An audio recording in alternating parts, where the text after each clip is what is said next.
Hi hello welcome back to our channel Theni பொண்ணு ஜானுவின் வணக்கங்கள். இன்றைக்கி நம்ம பார்க்க போகிற ரெசிபி என்னென்னா சுக்கு மல்லி காஃபி எப்படி பண்ணலாங்கிறத வாங்க பார்த்துடலாம். தேவையான பொருட்கள்: மல்லி 100 கிராம், சுக்கு 30 கிராம். இது ரெண்டையும் மிக்ஸி ஜாரில் போட்டு அரைச்சி இந்த மாதிரி பவுடர் பண்ணி எடுத்து வச்சுக்கோங்க. இது நீங்கள் ஒரு ஏர்டைட் பாக்ஸில் ஸ்டோர் பண்ணி வச்சுக்கலாம். ரொம்ப ஹெல்த்தியான மருத்துவ குணங்களுடைய ஒரு அருமையான ஒரு ட்ரிங்க்குன்னு சொல்லலாம். இப்போதைக்கு இருக்கக்கூடிய இந்த பேண்டமிக் சிச்சுவேஷனில் ரொம்ப ரொம்ப முக்கியமான ஒரு ட்ரிங்க் தான் இது. முக்கியமாக ஜலதோஷத்துக்கும் இருமலுக்கும் உடனடி தீர்வுனே சொல்லலாம். இன்றைக்கி நான் 4 பேருக்கு சுக்குமல்லி காஃபி ரெடி பண்ண போகிறேன். ஸோ 4 கப்பு தண்ணி எடுத்துக்கிறேன்.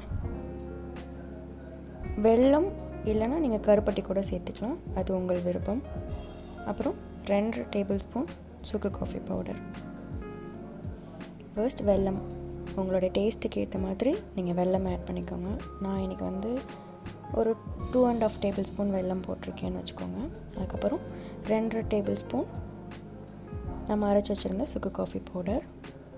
அதுக்கப்புறம் 4 பேருக்கு தேவையான அளவு தண்ணி, அதாவது 4 கப் தண்ணி.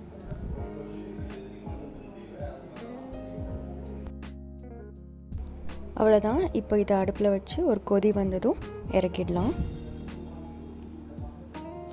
சிம்பிளாக 10 நிமிஷத்தில் ரெடி ஆகிடுச்சு நம்மளுடைய சுக்கு காஃபி. எங்கள் வீட்டில் லாக்டவுன்லேருந்து இதை தான் நாங்கள் ஃபாலோ பண்ணிகிட்டு இருக்கோம். ஸோ பார்த்தோம் அப்படின்னா யாருக்கும் பெருசாக எந்த பாதிப்பும் இல்லை.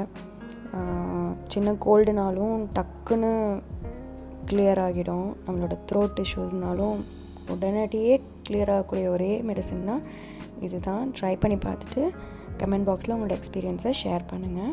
என்னோடய சேனலை சப்ஸ்கிரைப் பண்ண அனைவருக்கும் என்னுடைய மனமார்ந்த நன்றிகள்.